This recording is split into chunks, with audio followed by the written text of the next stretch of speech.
Welcome to the Peaceful Parenting Podcast. I'm your host, Sarah Rosensweet, mom of 3 young people, peaceful parenting coach, and your cheerleader and guide on all things parenting.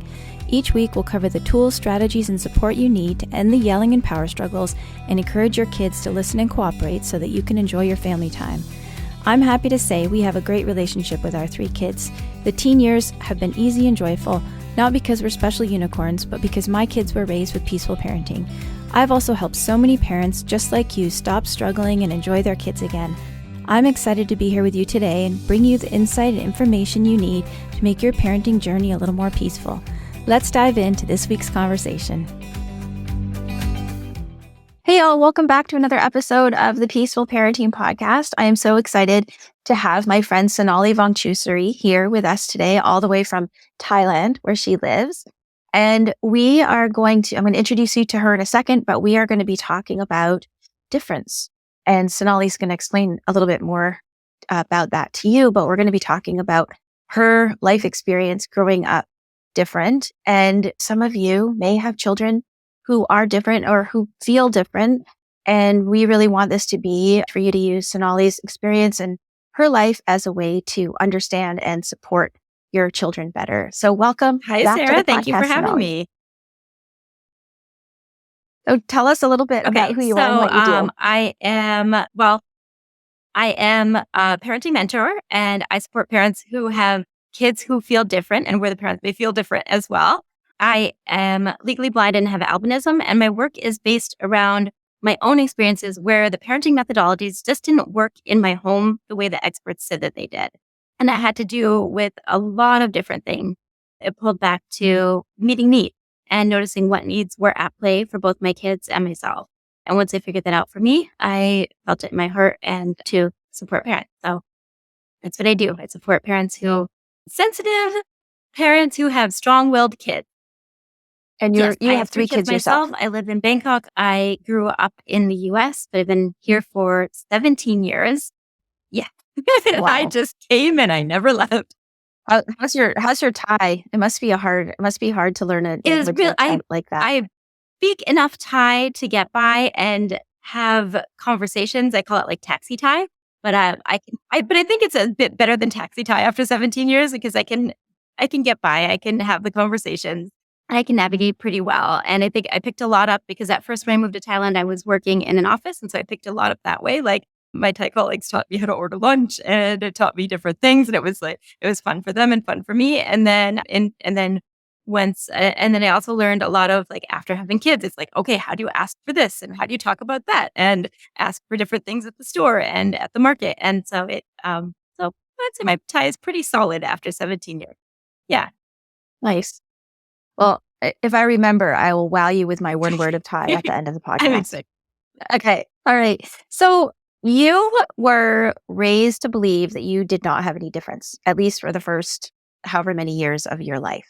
So why? So I'm trying to decide the best way to start. Why you were not told that you have albinism, right? When you were growing up. Yeah. So what I knew growing up was that I knew that I had a visual impairment. And so what I thought as a kid is that meant that once a week, for like an hour once a week, I had a special ed teacher that came in and made sure that I had large print books and that my teachers were making worksheets bigger for me. And I knew that meant that I got to sit next to my bestie, no matter when they did seating arrangement switches, because we had a system where she would copy the notes from the board, pass me her notebook. I would copy them onto my notebook and then pass her back her notebook. And you can see how that would lead to great note passing once you get to high school. And I knew that it meant that I had large print books, that they were like giant. If you think of a typical science textbook, it was like 2 to 3 times the size of that. And it came in multiple volumes, each one of my books. And so I thought that's all that meant. Other than that, I am the same as everybody else. I could do everything that everybody else could do. And when I got home and I was with my family, I was the same as my family. Well, and the other interesting thing that we didn't mention is that your family's originally from India. So you look quite different than I imagine your family from India looks like. So my parents actually immigrated from India to the US, and I am one of 4 kids. I'm the only one with albinism in my family. So the rest of my family of origin is brown skin, hair, and eyes, and then I was white. or I am, like, I present as white or very white. And so I didn't know. And well, I'll share the story about how I found out. And then, and it was something that I think I knew about the visual impairment. And I think it was something that just flipped in my family. And before you explain how you found out, do you know why your parents didn't tell you that you were different? Like, do you have a sense of why that wasn't discussed? So here's what I believe. I don't think it was intentional. I think it was something where, like, and a lot of times when I'm in the parenting space and I'm sharing to my community, I'm like, oh, these are my methodologies are informed through my experiences as someone who's legally blind and has albinism. Well, there were a lot of other things going on in my family. So me finding out that I had albinism when I was 12 is not really the story. It's the symptom of there were a lot of other challenges going on in my family. And I think it was just one of those things that my parents had meant to tell me. And then it was one of those things that it never got spoken about. And it carried on. My mom was my dad passed when I was a kid, when I was pretty young. And so she was a single parent raising 4 kids in a country that wasn't her own. And and there were a lot of different things going on. So I think it was something that the intention was to tell me and talk to me about it. I think she didn't know how. And I think it just flipped. And I'm asking partly because I know in parents that I work with, sometimes they will know that their child, for example, has an autism diagnosis, but they don't want to tell the kid because they don't want them to feel different, right? Or they don't want them to have the stigma that is sometimes around some sort of difference like that.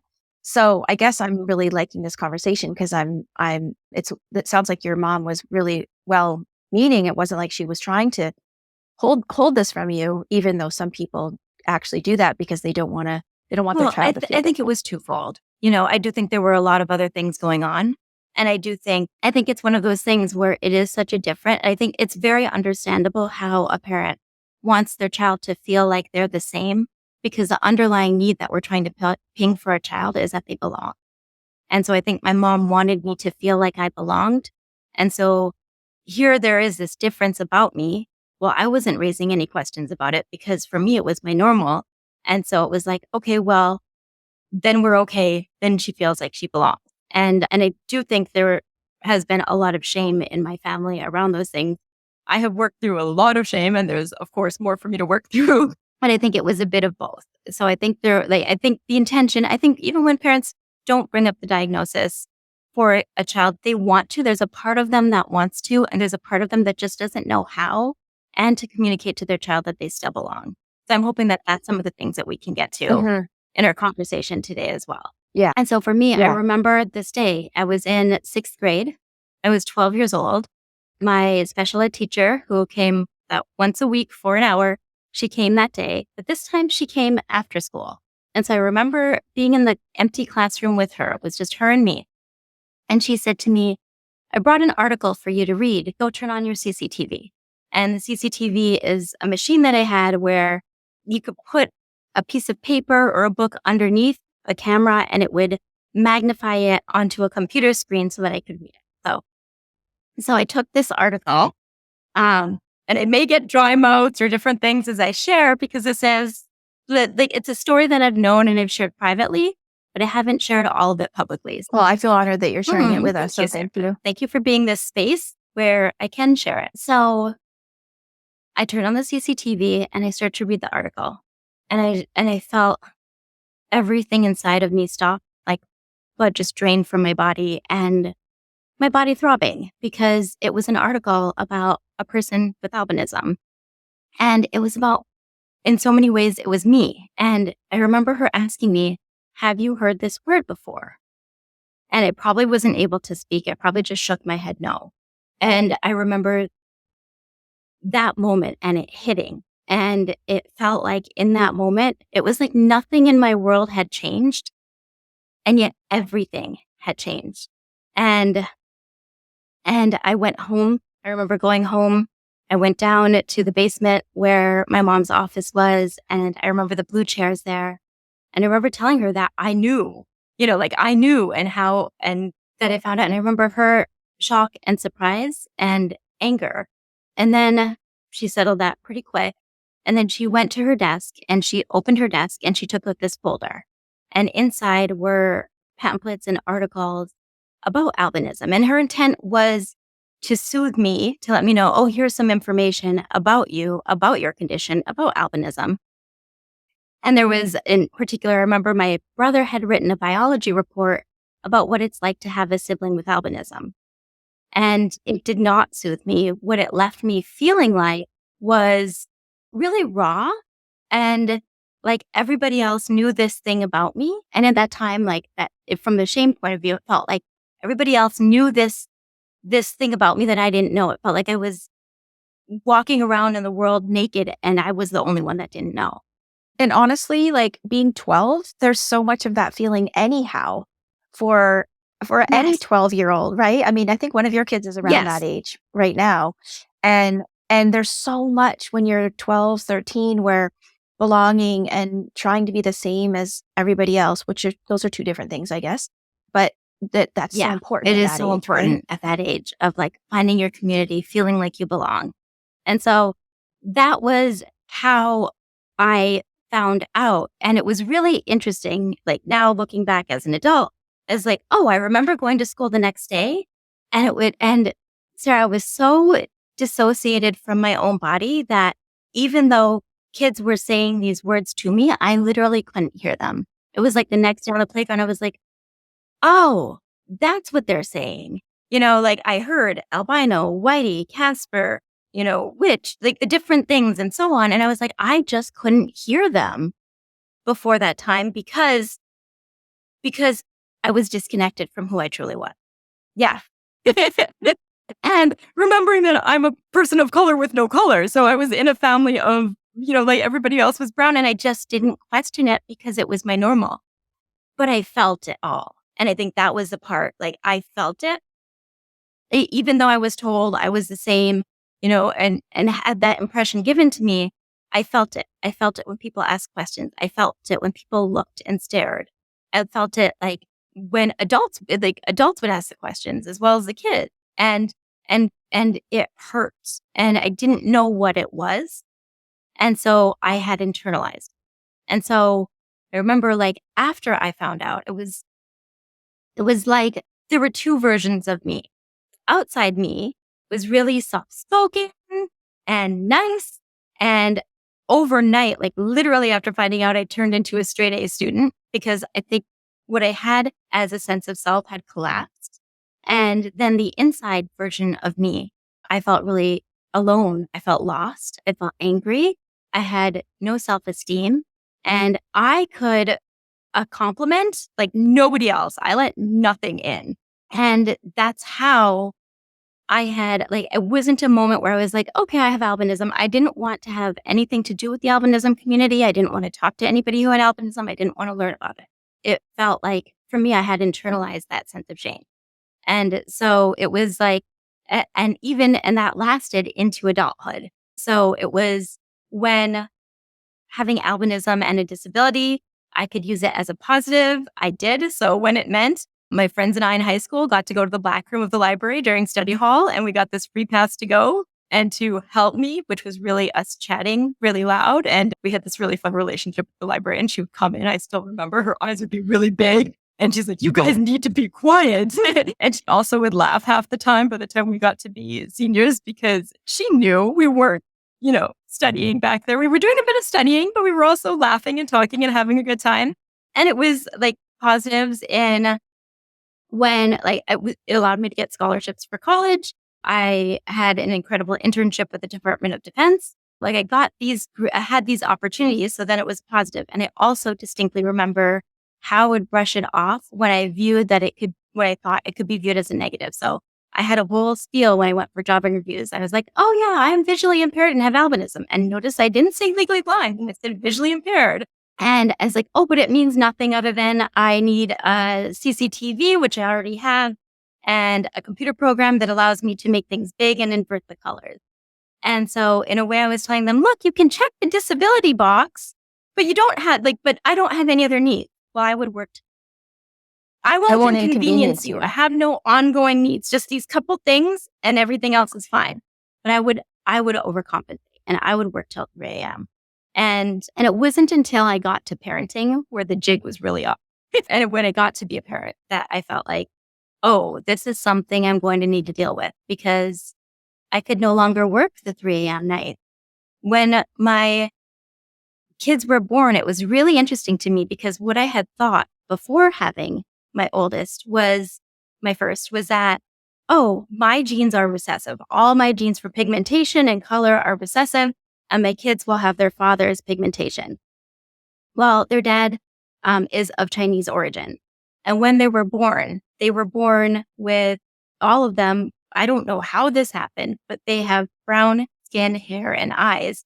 So they match the pigmentation of my family of origin.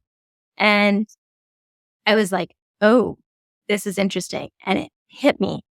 And it hit me because I knew that meant they would now face the same questions that I faced.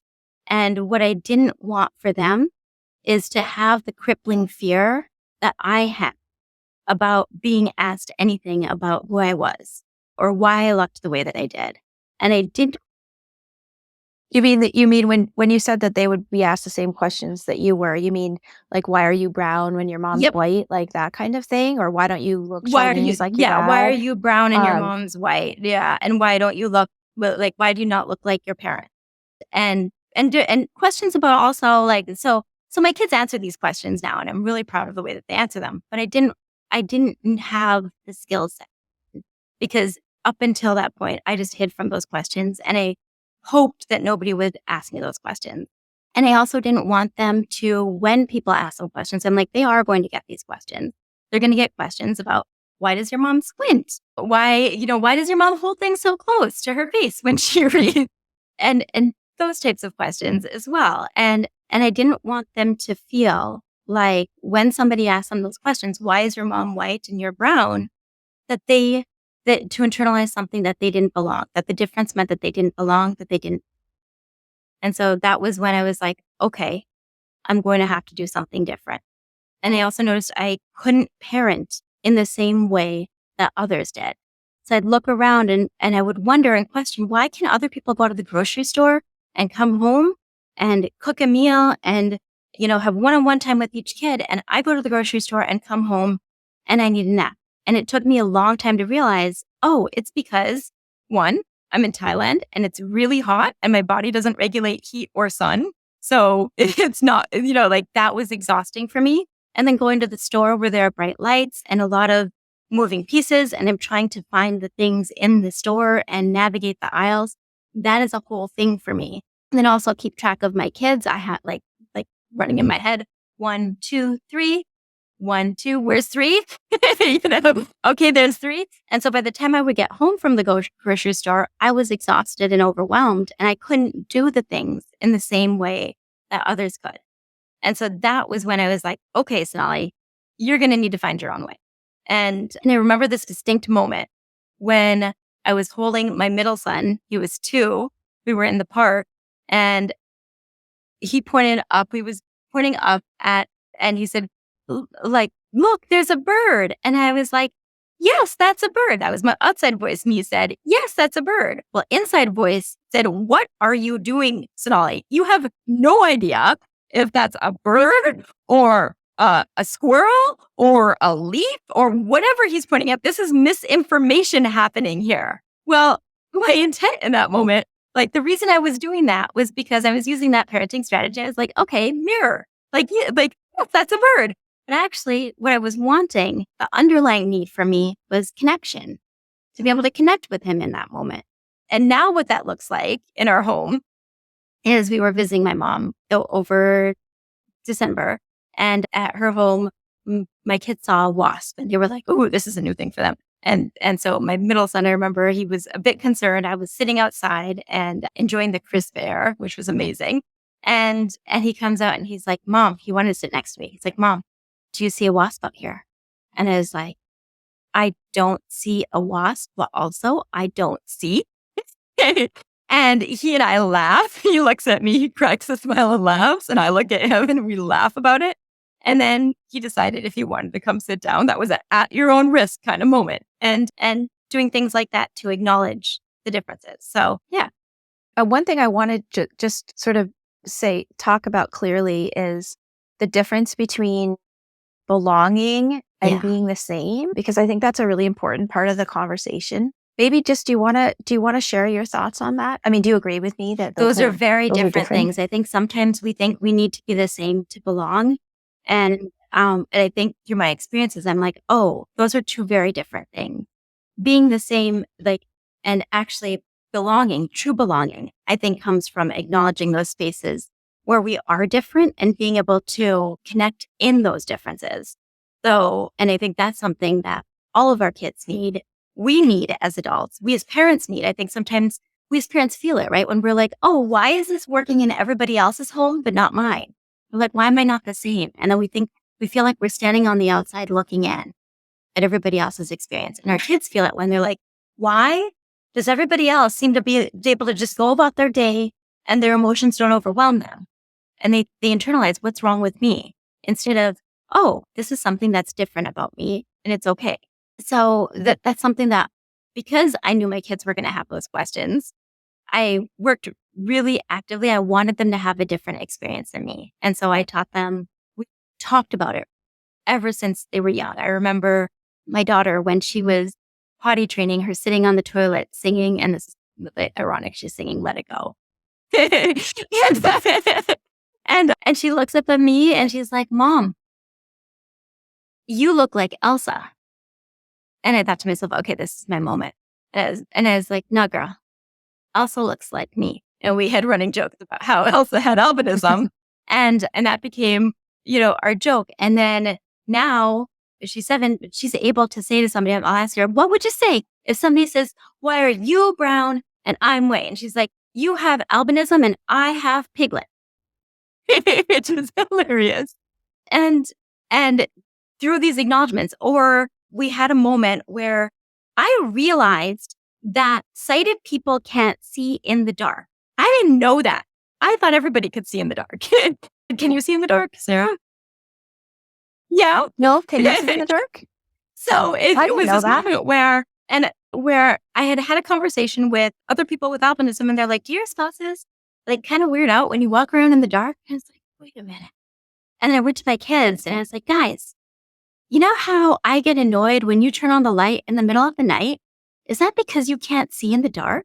They're like, they're like, yeah. And I'm like, I never knew that. And I'm like, and because I'm light sensitive, so turning on the light is like a shock to my system. And so we had this giant laugh about it. I'm like, well, they're like, yeah. They're like, yeah. And they're like, you get so annoyed. I'm like, I do. Well, I thought you guys could see in the dark. And instead of it being like this point of shame, it was this point of connection. I'm like, well, you were raised by me, so I think you should have that skill where you can see in the dark. And they're like, Mom, you forget we can see. Well, and also it strikes me that it's also like a really something that I know you and I both teach about getting curious with our kids' behavior specifically, right? We always think we assume so much, just like you assumed that your experience was that other people's experience was like your experience. And it's so important to step back as a parent and not assume, and to be curious about behavior and about, what other people's experience and actually is like. By bringing that and what I see is acknowledge all those elephants in the room, because those elephants that where we think, oh, we're not the same here, so we can't talk about it. What I see as the hack is bringing acknowledgement to all those elephants in the room. And it allows your child to feel safe. It allows us to feel safe where, oh, this is something where we're different. And it's neat to have those differences because we can actually enjoy those differences about each other. And it doesn't mean that we don't belong. Actually, that's where that deep, rich belonging lives. So, and I know you wanted to talk about, did that answer your question there? Yeah. I mean, I guess it can be tempting to just an example, when my daughter was in middle school and early high school, she didn't really have any friends. And I knew that was because she's a quirky kid. She's different than other kids in a lot of ways, interests and behavior. And, there's nothing wrong. She's wonderful and amazing and gregarious and enthusiastic. And there were certain things about her that seemed quote, weird. to other kids, right? And there were so many times where I had to stop myself from saying, well, if you would do this differently or dress this way differently, or, don't, tone yourself down and don't, be so excitable. And like, there were so many times where like I could see what she could do to quote fit in better, which basically would mean like making herself more the same as a typical kid. And I stopped myself every time because I knew how damaging it is to a person to feel like not loved and accepted for who their true self, right? And, time will tell and she'll tell me if this was the right decision or not. But I think it was the right decision to have her kind of just wait. And she does have friends now. She has found her people. But the sense of like, okay, I can be myself around these people and they like me for who I truly am, not for who I'm pretending to be like everybody else. And so to me, that's the difference between like fitting in and belonging, right? Like you can change yourself to fit in, but you'll never find that true sense of belonging as you do by actually being yourself and finding people who love you and appreciate you. Yeah. And I think what you did there is you didn't tell her that there were parts of her that she needed to hide or dim down, that she was allowed to be her. And I think we all know, I know what that feeling is like, to feel like you need to hide parts of us. And I think we all know what that feels like, to feel like we need to hide certain aspects of us or parts of us to belong, or we need to change our needs in that moment because it comes down to need. So like being able to acknowledge it in that way. So there was a story, my daughter, she, for a variety of reasons, doesn't take her swim lesson at school, but her peers do. And it's the choice that we needed to make, that I needed to make for her, and that she chose, and that's what she wanted, and she does swim lessons outside of school. And she came to me one day and she was like, Mom, I just wish people didn't ask me all the time. She's like, they ask me every week why I don't do swim lessons. And it was one of those moments where I felt it so deeply, because I'm like, I remember wishing that people wouldn't ask me why I remember wishing these things. And I was like, okay.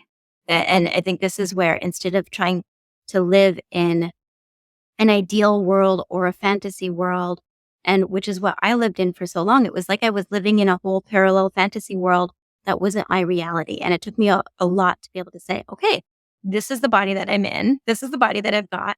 And given that, how can I enjoy it? And so I wanted her to own both of them. And so I was like, okay. I'm like, I said, I wondered if there's part of you that's like, this is what you need to do. You are really confident and secure in your choice to not do swim lessons at school. And there's also a part of you that wishes that those questions didn't come. And he said, and you're secure in this choice. And I said, and those questions will come. They will ask you. And so that I could bring her to that place where, how does she want to respond to the questions, instead of tapping into that, instead of sinking into fear of the question. Like how I'm like, okay, so, and I could see it on her face. She was beginning to hold the two things together. I'm like, this is the choice. I'm like, that it is what you wanted. And she's like, yes, this is what I want. I don't want to do swim lessons at school. It doesn't work for me. And there was a whole bunch of really important reasons why it didn't. I'm like, okay. And those questions are going to come. Do you want me to listen to how much it hurts if they come? Like, there's part of me that wants to listen to how much it hurts if they come. And there's also part of me that wants to check in. Do you want to talk about how to navigate it? And I think that day she wanted me to listen. And then later she wanted to have a conversation about how she's going to navigate those questions. I think I love that you had that. Yeah. I love that you had like the two different, the sort of internal and external approach, right? Like the internal, like how you feel about it, and the external of like, how are you going to deal with it? So just getting back a little bit to kids who are different, you had a sense, even though you couldn't put your finger on it, I guess you probably thought it was because you were visually impaired that you felt different. But I guess I was just asking that because I think most kids do know that they're different, even if people try to pretend that they're not. Do you, how would knowing more about your albinism have shaped your childhood for those years before? Do you think it would have helped you? Or, if you're, I know that, we're not throwing your mom under the So, bus like I here said, for it was not telling something you that about the albinism. she did. It was something that slipped. Communicate. Yes, but if it had been more open in your family and more talked about, and you knew from, when you could, talk and understand that you had albinism, how do you think that would have changed anything for you? Or I would it think have? what I shared about, I wasn't able to let any compliment in. I pushed them away. I sent them off. I think because I felt like there was this one part of me that was an elephant in the room. And so as long as that part wasn't validated and acknowledged, I couldn't let anything else in. And so I think that was a big piece of it. And I think what it would have shifted is what I've done in my family, where my kids can come home and be like, oh yeah, somebody asked me who you were. And I said, my mom. And they said, no, who is she really? And they're like, I responded, bruh, Google her. And where like they can own, and I had another friend come back and say, I think your daughter's like gathering the kids up around school and telling them about how she's lived some life, because one day my child came home talking about how divorce is a way that two people can stay in this space of love and respect. And that sometimes the way to do that is to live in separate homes because I'm divorced. And then she's like, and then the next day she came home talking about what albinism is and what it means. Oh my goodness. And so this is, I love that. And my daughter she's like, today at school, somebody asked me why you squint. Like, can you then you can't see. And I was like, no, that's Hershey's bees. And my son, I did a presentation at his school about, being legally blind and just the way he stood up tall. And when I started using a cane recently, because I've lost a bit more vision in the past year. And so they helped me over Christmas. I took shimmery green and red tape and I wrapped it around my cane in a spiral, and it looked like a candy cane. And we had a great time. They're like, and this is, to me, what I had wanted. And, and my kids have told me, they're like, oh yeah, somebody asked if I was adopted. Like a friend of mine thought I was adopted when we first met. And this isn't, he's a teenager, so it's not politically correct in any way. But he's like, yeah, I let him believe I was for a week. And then I told him I wasn't. And so he had that confidence. He didn't need somebody else to believe it. He has that secure sense of knowing who he is as a teenager. And those questions don't get to him in the same way that they did for me. And so for me, I'm like, they have that secure sense of who they are.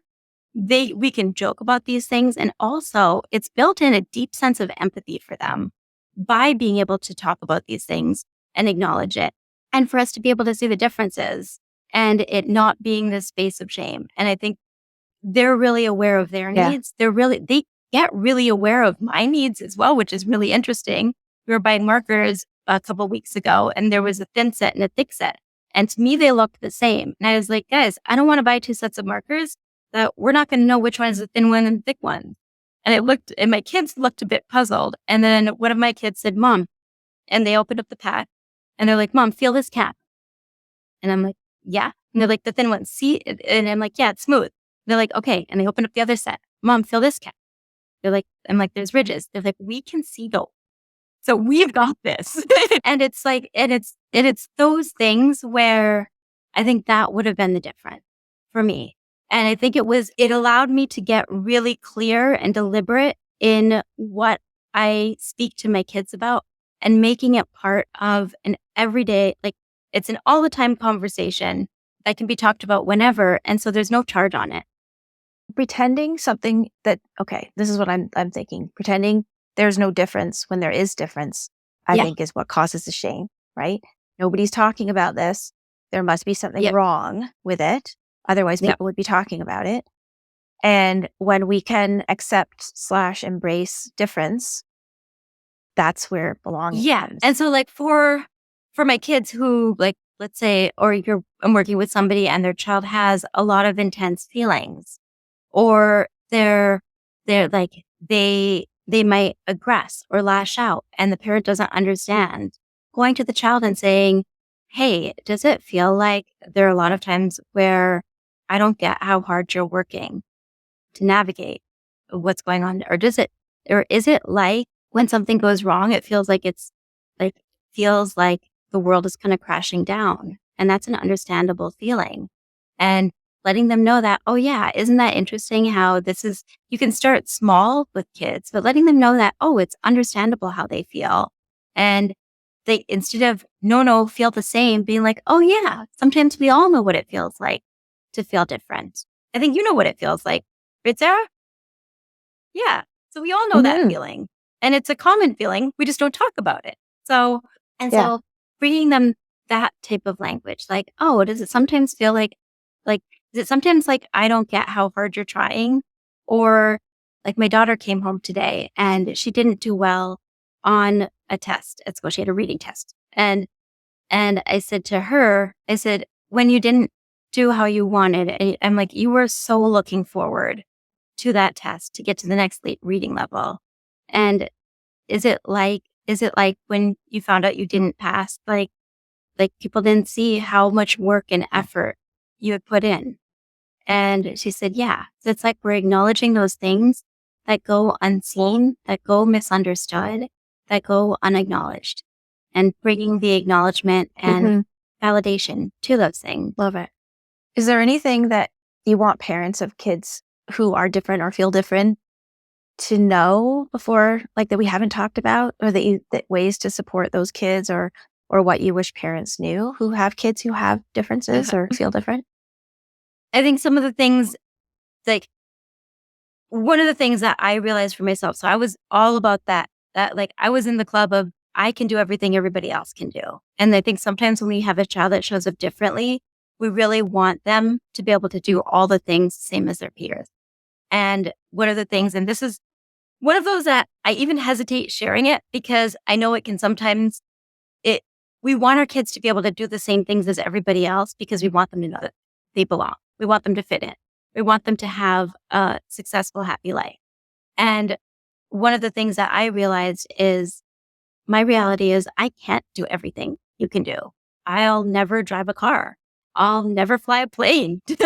You wouldn't want me to be your doctor. And that's okay. Like that is part of who I am. And I'm a person with a disability and I'm a very capable person. I'm a person of color with no color and I belong. And so supporting your kids, like they may not be able to do, like just because they can doesn't mean they have to. If you have a deeply feeling kid, they may need more downtime between activities, and allowing them to notice that need and become aware of their body and listen to that instead of them feeling like they need to do everything the same as everybody else to belong, and that they can own who they are.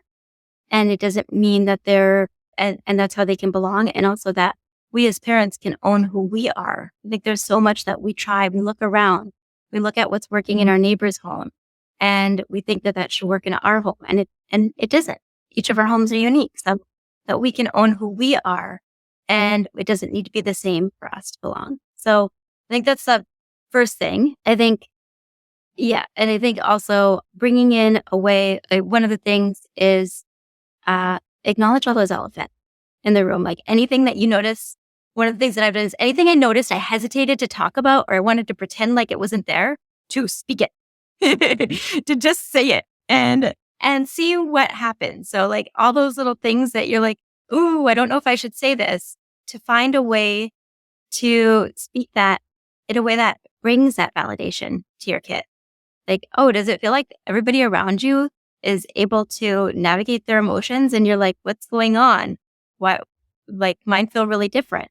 And that can be beginning of the acknowledgement for them. So I also think when you were talking before about being different, but still belonging, I think there's belonging despite your difference. That's super important to talk about and think about. And I also think there's probably something to be said for finding people who are like you. For example, I always encourage parents who have autistic kids to help them find other neurodivergent people that can be in community with them, right? And I wonder if you've mentioned the albinism community. Has that been also powerful for you to find connection with other people who have albinism? It absolutely has. It's been a huge part of my journey. And I think it is something that's really important because it's like I can, and I'm still very deeply connected to people in the albinism community. And it's this space where, because there are experiences that happen weekly, sometimes daily, I can send a message and say, oh, this thing happened. And I don't have to explain it. And somebody else can send me a message and be like, oh, this happened and this is how I handled it. And they don't need to explain the details. I already get what it feels like and they already understand that situation. And like, oh, like I have experiences where people think I can see a lot more than I can see. And sometimes I think I can see a lot more than I can see a lot of the times. And so like I'll go into situations and I'll be like, oh, comes up to me and is talking to me. And I'm like, I don't know who's talking to me because we're out of context. If you're in this place at this time and I'm expecting to see you, I know who you are. Like, I know you're Sarah. But if I'm bumping into somebody out and they're saying hello to me at school and I'm not expecting to see them in that certain place, I'm not able to pick up on who they are. I use other clues because I don't have facial recognition. And so those things have been, and being able to like have those conversations and have a community of people that gets it has been so healing and so supportive. In fact, to be able to have this conversation today, I've been influenced by Carolyn Casey, who is another person with albinism. And she has a story that has so many parallels to mine. When I first heard it, my jaw dropped. And I've had the privilege of getting to talk to her. And it's been through those experiences that I felt like, oh, this is important that I share because others know what this feels like. And it can be a space where we connect, where you may not have the same story as me, but we all know what it's like to be standing on the outside, to feel like we're standing on the outside looking in, or to feel like we need to hide parts of ourselves to belong. And we all know what it feels like. Those feelings are familiar to all of us. And so that's what I'm hoping with sharing. It brings that connection.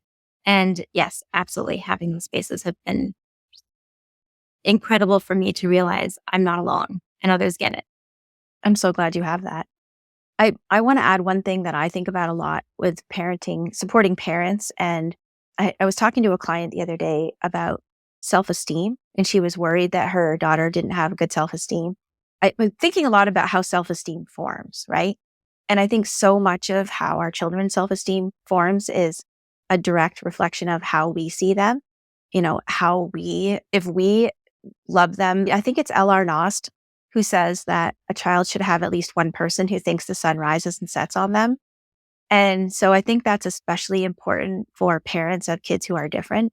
There may be some work that those parents need to do if their child is born or gets a diagnosis and their child is different than what they expected, right? Because we all had this vision of what our child is going to look like or act like. And sometimes it matches our vision. Sometimes a child matches our vision and sometimes they don't, right? And so I think if we want our children to have this sense of belonging, even in their difference, it starts with us really doing our own work around accepting and embracing that and giving difference. yourself permission to grieve, because it can be a surprise and it's okay for you to give yourself that space to grieve. That, okay, you thought it would look like this and the reality is this. And I think allowing yourself to grieve, I've done a lot of grief work for myself. And because I went through much of my childhood and early adulthood wishing that my body would be different, wishing that I could just see. And I don't anymore.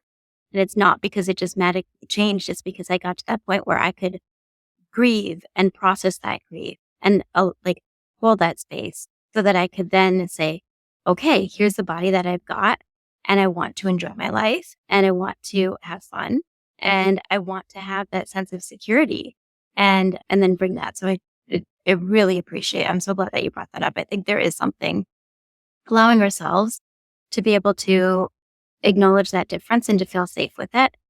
And then and then our kids feel safe with it as well. I love that. I love that you brought up the grief piece because that's so, so important. I talk about that so much, and both in our membership and with clients, about that you have to grieve it before you can move on and come to some acceptance and embracing it. And I think sometimes we as parents are like, no, I'm not supposed to grieve this thing because it's my child. I'm supposed to just accept it and be there on and be able to support. And for all of us, there's a grief process. Yeah. Totally. Yeah. Well, thank you so much. This has been I know it's going to be a really helpful conversation for parents. And as always, I have enjoyed talking to you, which I always do.